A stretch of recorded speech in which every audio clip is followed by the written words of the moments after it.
Hello and welcome everyone, and welcome to the next session of the MCQs. And the exams are fast approaching, guys. You really need to buck up your preparations, and in the process of bucking up your preparations, of course, the one and only thing which you need to do is to brush up the MCQs as much as you can. Revise them as many times as you can. Just go through them as many times as you can so that you are able to understand the concept and are able to learn the probable options and probable answers well. Okay, so in this session of Law and Ethics MCQs, I am specially going to focus on the bit questions which are released by the Institute of Cost Accountants of India, and these questions hold a special emphasis, hold a special place, because just a few months before the examination this particular MCQs were released by the institute. So yes, they hold paramount importance, they hold a really great value in your examination. So ideally, yes, you should do these MCQs in a very concrete and a very focused manner, and the copy of the MCQs is available in the link which is given in the description box. You can just download the MCQs from there and revise thereon. Yes, the format which is being given to you is a absolutely open printable format, PDF format, so you can get those MCQs printed by your own. And yes, we'll succeed in our CMA Foundation examination, and yes, we will see ourselves in CMA Inter very soon. Okay guys, so let's start the bid questions. Today's session of MCQ which have been issued by the institute. A void contract. So I think the question wants you to define void contract. A void contract is void from the beginning, is valid in the beginning but becomes void later on, is enforceable at the option of one of the contracting party only, none of the above. So guys, a void contract is not void from the beginning, is not void since its inception, because if it's a void since its inception, then it is not a contract at all. So void contract is definitely valid in the beginning. In the beginning it is a valid contract, but afterwards it becomes void. So this is the correct answer. Can you tell me what is point number C? What kind of contract is point number C? Is enforceable at the option of one of the contracting parties only. This is voidable contract. A contract which is void at the option of one of the parties is a voidable contract. Okay, sir. Question number 2. Which one of the following does not connote goods as defined in Sales of Goods Act? So you need to tell which one of the following is not a good. Sir, A, money, B, animals, C, debt, D, both A and C. So which one of the following is not goods?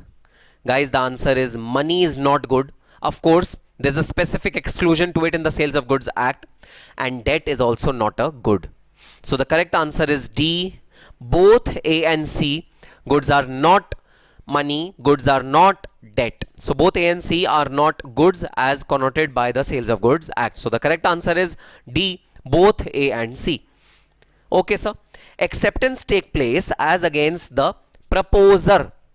So a person who is the proposer, who is the offerer, who is given you the offer, the acceptance takes place as against the proposer. When does the acceptance take place? This is what you need to tell. When the letter of acceptance is posted by the acceptor. B, when the letter of acceptance is received by the proposer. C, when the offeree writes the letter of acceptance but does not post it. And D, all of the above. So guys, if you look at the perspective of the proposer, then the acceptance is complete from the angle of the proposer when the acceptor posts it in the post office. At that point in time, we believe that acceptance is complete. So acceptance is complete as against the proposer when the acceptor posts its acceptance in the post office. Then we say that acceptance is complete. So the correct answer is A, when the letter of acceptance is posted by the acceptor. Soon as the letter of acceptance is posted by the acceptor, the acceptance is called as completed. Okay, sir, got it. Question number 4. Conditions are stipulations essential to the main purpose of the contract, collateral to the main purpose of the contract, either A or B, neither A or B. Answer is A. Conditions are the stipulations or the parameters which are essential to a particular contract. So for example, a bed should be soft and you should be able to sleep on a bed. Mattress should be made of some soft material which is on which you are able to sleep well. So that is a prime condition to any sale of mattress. So yes, condition is essential to main purpose of the contract. Guys, what is collateral to the main purpose of the contract? Warranty is collateral to the main purpose of contract. So B is warranty, A is condition. Fifth, which of the following is an offer? You need to tell which of the following options is an offer. A mere quotation of terms by trader. So quotation is forwarded by the trader. Is that an offer? A quotation of the lowest price in answer to inquiry. Is that an offer? Advertisement for sale or auction of goods. Is that an offer? Or bids in an auction sale.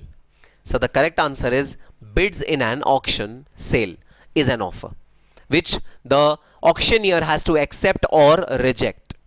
An offer is made by the bidder. An auctioneer has to accept or reject the offer. So the correct answer is bids is in an auction sale. No, quotation is not an offer. Quotation of lowest price in offer to an inquiry is definitely not an offer, because the inquirer can still refuse that lowest quotation. He can do that. So it's not an offer. Advertisement for sale of auction of goods, not an offer. But bids is in an auction sale is definitely an offer. Question number 6. The General Rule of Sales of Goods Act is prima facie passes with. So the general rule of Sales of Goods Act is risk. Prima facie means at the face of it, at the fact of it. Prima facie, the risk passes with A, ownership, B, possession, C, delivery, D, custody. Guys, the general principle is that risk passes on with ownership. Soon as ownership is transferred, the risk is also said to be transferred to the buyer of the good. So the correct answer is ownership. Which of the following has the correct sequence? Offer, acceptance, contract, consideration. Offer, acceptance, consideration, contract. Contract, acceptance, consideration, offer. This is absolutely wrong, because offer cannot be the last one for sure. Offer, consideration, acceptance, contract. Of course, this is also not the right sequence, because offer plus acceptance make a promise, and then consideration is added to it to make it a agreement. Then legal enforceability is added to it to make it a contract. So the correct answer is B, offer, acceptance, consideration and contract. The correct answer is B. This is the right sequence. So guys, the sequence should be pretty clear to you. Offer, acceptance, both of these culminated together becomes a promise. Promise plus consideration makes a agreement. Agreement plus legal enforceability makes a contract. So this is how the sequence is. Okay, sir. Eighth, the exceptions to the rule a stranger to a contract cannot sue are. So the general rule is a stranger to contract cannot sue. Privity of contract is the name of this particular rule. Yes, sir. So what is the exception to this general rule that stranger to a contract cannot sue? The exception is beneficiary in case of a trust, family settlement, assignment of contract, all of the above. Guys, the correct answer is all of the above. In all of the above situations, a third party to a contract can sue. In case of beneficiary, in case of a trust, he can also sue. Family settlement, a third party can sue. Assignment of contract. So who is the third party in case of a family settlement, guys? It's the women of the family who have not been consented or who have not been taken into account while taking the decision, but the decision was in favor of them because HUF, women have got a right. So if all the men of the family have decided that a portion should be given to the women of the family, then women of the family, despite of not being a party to that particular settlement, can sue before the court. Then assignment of contract. If a contract is assigned to a third party, then the third party is very well in a position to sue for the contract. So the answer is D, all of the above. Okay, sir. Delivery of the keys of a godown. So you deliver the keys of the godown where goods are kept amounts to actual delivery, because the delivery is done for the goods. So does it amount to actual delivery, symbolic delivery, constructive delivery, or all of the above? Guys, the answer is symbolic delivery. When you transfer the keys where godowns are kept to a third party and tell them that okay, the goods are kept, please take them, then it is symbolic delivery. So what is actual delivery? When you actually put up the goods in front of you and give it to the buyer, then that is actual delivery. Sir, what is constructive delivery? Constructive delivery means you have delivered that particular good in a constructive manner, which means that if you hand over the keys of a car to a particular person, then you have constructively given the car to that particular person. If you have given the keys of a particular house to another person, then you have constructively transferred that house to that particular person. That is constructive delivery. But this is symbolic delivery. Okay, sir. So the correct answer is symbolic delivery. In Indian law, consideration must have been done at the desire of the promiser. Very true, guys. In Indian law, the consideration should flow from the promiser. If it is to be done at the instance of a third party or without the desire of promiser, it is consideration, not a consideration, offer, promise. The correct answer is not a consideration. If the consideration flows at the instance of a third party, so there's a difference. One is it is flowing at the instance of a third party. Second is it is flowing from a third party. So consideration can flow from a third party, but consideration cannot flow at the instance or desire of a third party. There's a difference between it, and in the lectures we have in depth, in detail discussed this particular aspect. So it is not a consideration at all. Okay, sir, we remember it. Is a pro note executed in favor of a minor good in law? So first of all, what is this pro note? Guys, pro note means promissory note. It's a short form for a promissory note. Okay, sir. Fashionable term, sir. Yes, fashionable term. So is a promissory note executed in favor of a minor good in law? So law would be in your favor if you say that okay, in favor of a minor I'm issuing a promissory note. Answer is absolutely yes. Unless or until some liability is created on a particular minor, every contract with a minor is good enough, good in law. Minor can sue you for the beneficial provisions which are there in a particular contract. So yes, a promissory note which is drawn on favor of the minor, it is very well under periphery of law, and minor can sue on that promissory note. Yes, please. Answer is yes. Question number 12. Right of stoppage in transit. So when your goods are going to a buyer's place, do you have right to stop those goods in transit? Can be exercised by an unpaid seller where the buyer is solvent, where the buyer becomes insolvent. C, acts fraudulently.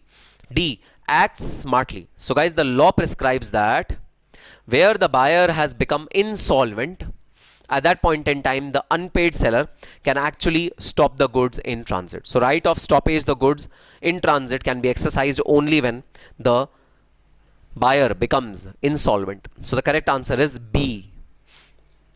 Okay. 13th, A threatened to commit a suicide if his wife did not execute a sale deed in favor of his brother. The wife executed the sale deed. This transaction is A, voidable due to undue influence, B, voidable due to coercion, C, void being immoral, D, void being forbidden by law. Guys, it is coercion. You have forced someone to do something which he was not willingly doing. So, and yes, if you talk about threat to commit suicide, it very well is covered under the provisions of coercion. If you have entered into a contract which is a fallout of coercion, then it is not a valid contract. So yes, this contract is voidable due to coercion. Okay, sir, got it. Which one of the following statements is correct? You need to tell which one is the correct statement. A. Void agreement are always illegal. So void agreement are illegal agreements. Statement number 1. Statement number 2. Illegal agreements are voidable. Illegal agreements can be ratified by parties. No, sir. So this is wrong. This is wrong. Void agreements are always illegal. This is absolutely wrong. So obviously the answer is D. Let's read what is D. Illegal agreements are always void. Absolutely correct. So the correct answer is D. So guys, illegal agreements are always void, but void agreements are not always illegal. So the correct answer is D. Okay, sir. Question number 15.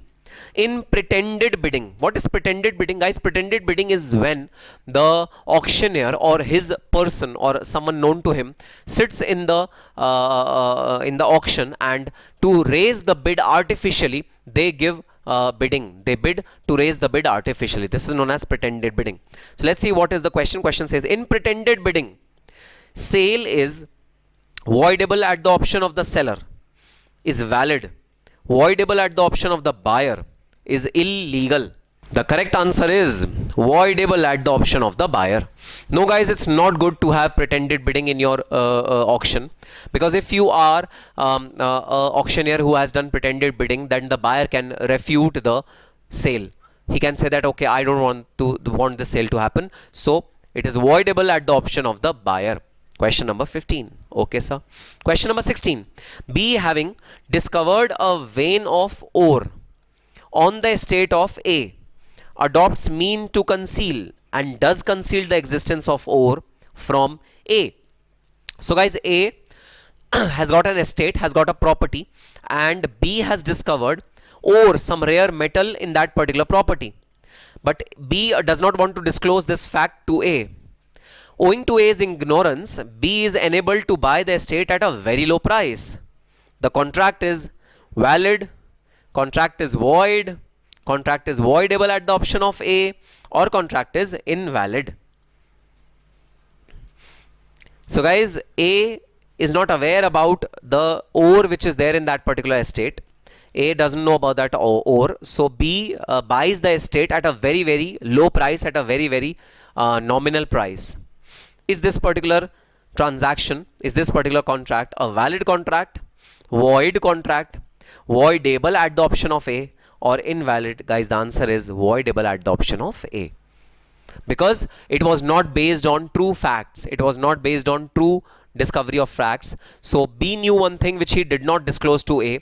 So since it was not the contract was not based on true facts, therefore the contract is voidable at the option of A. Okay, sir. Question number 17. A paid rupees 500 to a government servant to get him a contract for the canteen. Bribe against the public policy. Yes, sir. The government servant could not get the contract. Can A recover 500 paid by him to the government servant? You tell me, can A recover it? Answer is of course no, sir. He cannot recover it. Why? Because the agreement is void. Let's read the other options as well. Yes, the agreement between them is valid and enforceable. Absolutely wrong. Yes, the agreement is not opposed to public policy. Wrong. No, the agreement is voidable and can be avoided by A. The answer is agreement is void, because any contract which is against the public policy is void. It is not voidable. Any party cannot make it valid. No, it is a void contract. It is not a valid contract. Okay, sir. Question number 18. Under section 118 of the Negotiable Instrument Act 1881. So we are talking about the Negotiable Instrument Act 1881. Okay, sir. Under section 118 Negotiable Instrument Act, it is presumed until contrary is proved that every transfer of negotiable instrument was made after maturity, before maturity, at maturity, or none of the above. Answer is before its maturity. So unless and until it is proved otherwise, it is an implicit assumption, it is a presumptive assumption that every negotiable instrument has been transferred or was made, was transferred at a particular point which is before the maturity. We assume this in Negotiable Instrument Act. Question number 19. Which of the following statement is false in connection with a contingent contract? Contingent contract is a contract which is dependent on occurrence of a future uncertain event. That is a contingent contract. Yes, sir, we remember. So the options are A, the event must be collateral, which means there should be two events which are there, which are parallelly running. The event must be uncertain. Yes, sir, the event must be uncertain. The event should not be mere will of promiser. So yes, merely will of one of the promiser is not a contingent contract. It is not uncertain, because at the will of the promiser it will be certain. So it is not uncertain. None of the above. Answer is none of the above, because all of these statements are correct. The event must be collateral. Collateral means soon as event happens, the contract should also happen. This is known as collateral events. So the event must be collateral. Yes. The event must be uncertain. Yes. The event should not be mere will of the promiser. Yes. So the answer is none of the above. Question number 20. Who is liable for necessaries supplied to a minor? So if you out of mercy supply necessities to the minor, who is liable to repay you? A, guardian of the minor. B, the minor. C, his property.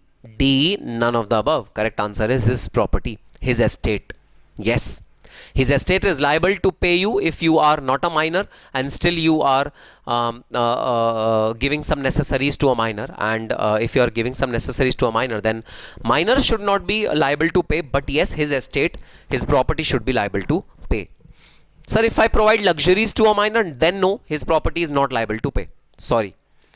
Check is a, so what kind of instrument is a check? Promissory note, bills of exchange, both A and B, none of the above. Sir, it is bills of exchange. So a check is a bill of exchange. Yes, sir, we have read it in our chapter.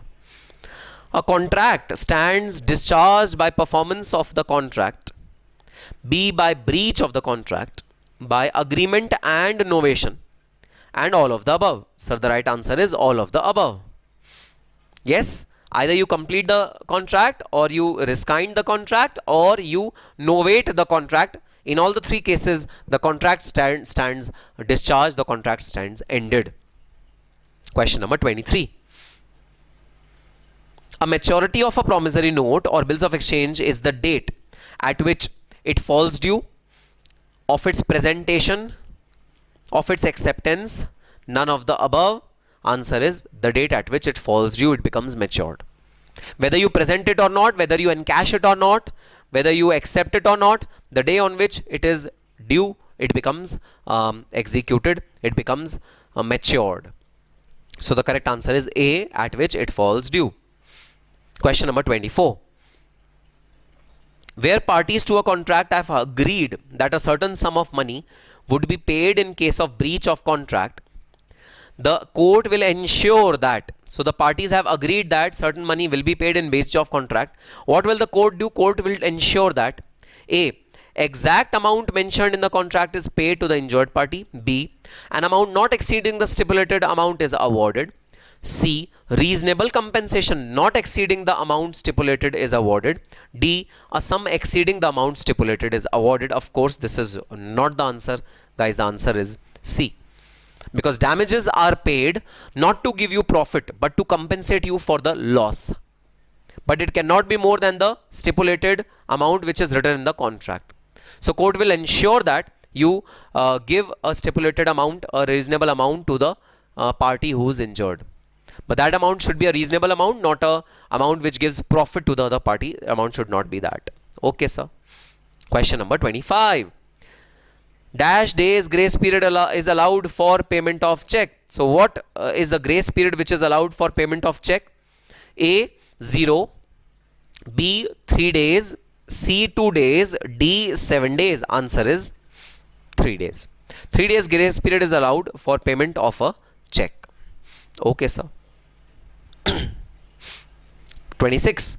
A foreigner is competent to enter into a contract if he fulfills the conditions of section 1. Is not competent to enter into the contract. C, can enter into the contract with permission of central government. D, can enter into contract with permission of court. Sir, he is eligible to enter into a contract if he fulfills the conditions of section 11. Guys, there are so many foreigners who are in India. There are so many foreign nationals who are in India. There are citizens of other countries who are staying in India for so many years. Of course, they don't need any central government permission or court's permission to enter into a contract. They just need to be a valid party to the contract, and if they follow all the essential elements of a contract, then they are very well eligible to enter into a contract. Okay, sir. So the correct answer is A. Okay, sir. 27. An agreement to sell is an executory contract, executed contract, neither A or B, sometime A or B. The answer is executory contract.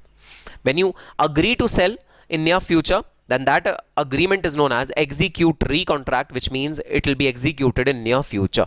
It has not been executed as yet, but it will be executed in near future. An executory contract is agreement to sell. Okay, sir. Question number 28. Cross offer does not constitute a contract because, so if I give you an offer and you give an offer back to me with a reduced amount, then what happens? Cross offer does not constitute a offer because, what is the reason why it does not become an offer? There is no acceptance. There is implied acceptance. Crossing implies cancellation.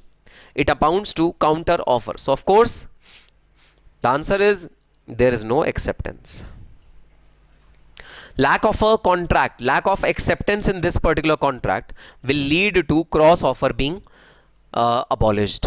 Cross offer becomes invalid because the original offer does not have any acceptance and a new offer is given. So there is no acceptance, so cross offer becomes a dead contract, a void contract.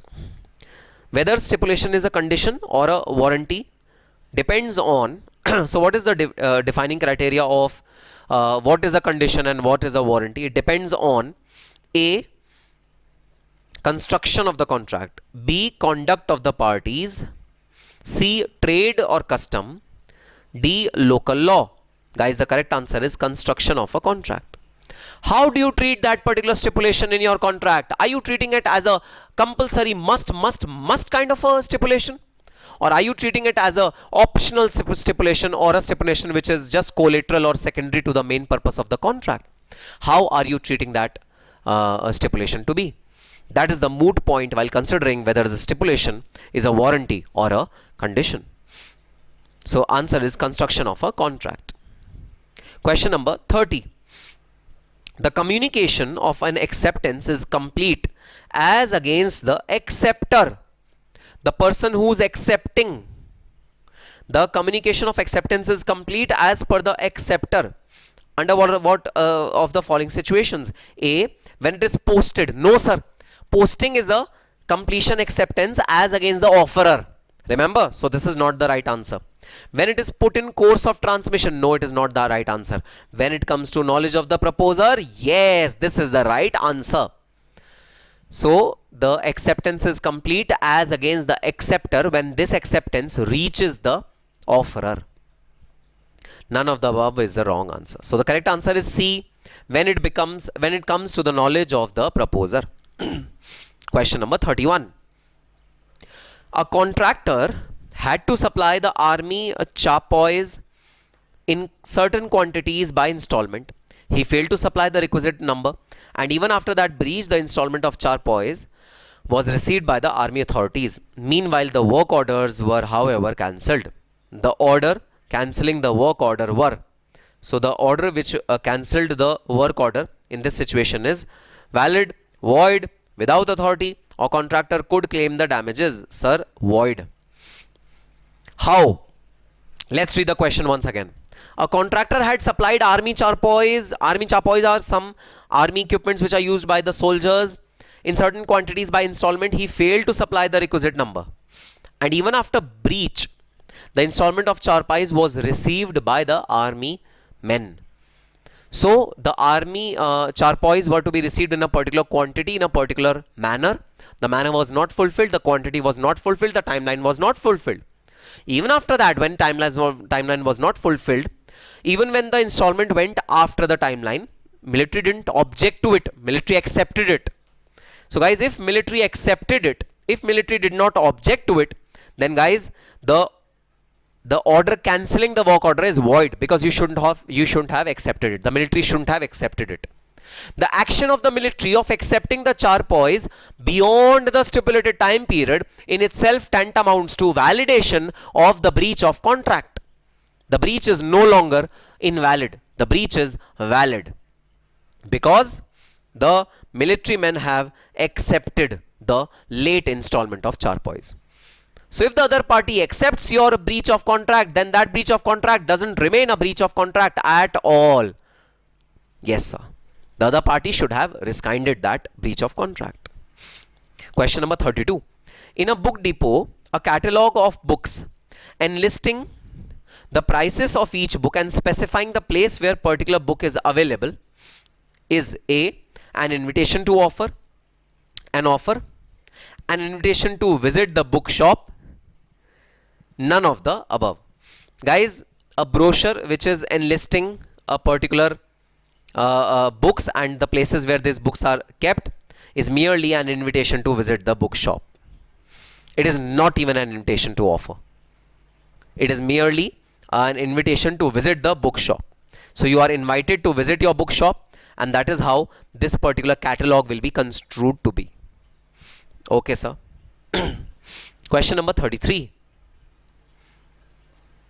Voluntary transfer of possession from one person to another person.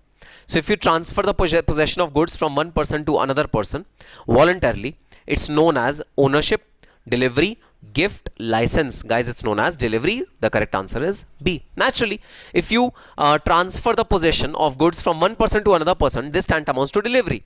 Ownership is not transferred. No. Ownership will be transferred only when the legal documents are executed for transfer of ownership. Yes, sir. A valid consideration includes. So what are the inclusions to a valid consideration? Executed or executory consideration, past consideration, inadequate consideration, all of the above. Guys, all of the above. So you remember, in Indian law, past consideration is a valid consideration, but in foreign law, past consideration is not a valid consideration. So in this case, when we are studying from an India standpoint, from an Indian law perspective, then guys, the answer is all of the above, because all these are valid consideration. Executed or executory, the consideration which has been executed in past or which is yet to be executed in future, both are valid consideration. Past considerations are valid considerations. Inadequate consideration is a valid consideration. So the answer is D, all of the above. Okay, sir. The term unpaid seller includes. So who is an unpaid seller? Yes, sir. Buyer's agent to whom bill of lading is endorsed. So a buyer's agent whom the bill of lading is endorsed. So bill of lading is the document which is given in case of imports and export, guys. So if you entrust bill of lading to a particular agent, then is that agent can be termed as an unpaid seller if he is not paid? Yes, sir, he can be. Buyer's agent to whom goods have been delivered. Yes, an agent can be termed as a unpaid seller if that agent has not received his money. So buyer's agent to whom the goods have been delivered. Seller's agent to whom the bill of lading is endorsed. So guys, this is not an unpaid seller. Seller's agent to whom the goods have been delivered. Yes, he is validly a unpaid seller. So out of these, who is not a an unpaid seller? Guys, only and only seller's agent is an unpaid seller. So the correct answer is C. The seller's agent is an unpaid seller. Unpaid seller whom bill of lading is endorsed can be included in the term of unpaid seller. If he is a seller's agent, then guys, that agent will not be termed as the unpaid seller. The original seller, the principal seller, will be termed as the unpaid seller. And of course, buyers cannot be termed as the sellers. They are the buyers. So the correct answer is C. Okay, sir. Question number 36. In India, a person who is a stranger to consideration can sue on the contract. A person who is a stranger to consideration, can he sue on the contract? On the contract, if he is a party, cannot sue the contract. Depends on the party, depend on the circumstances. Answer is A. Stranger to a consideration, yes, can sue on the consideration.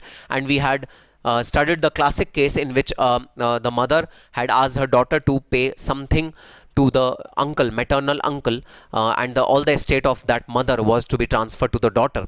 In that case, daughter stopped paying to the uncle. Uncle can sue for consideration. 37. S sells certain goods to B of Bombay.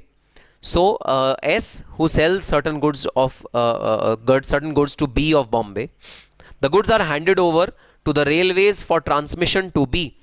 Goods are given to railways for transmission to B. In the meantime, B sells the good to third party T for consideration. Without consent of S, B becomes insolvent. In this case, S has the right to stoppage in transit. S has lost the right of stoppage in transit. Station master has the right of stoppage in transit, or none of the above. Guys, the correct answer is station master has the right to stoppage in transit.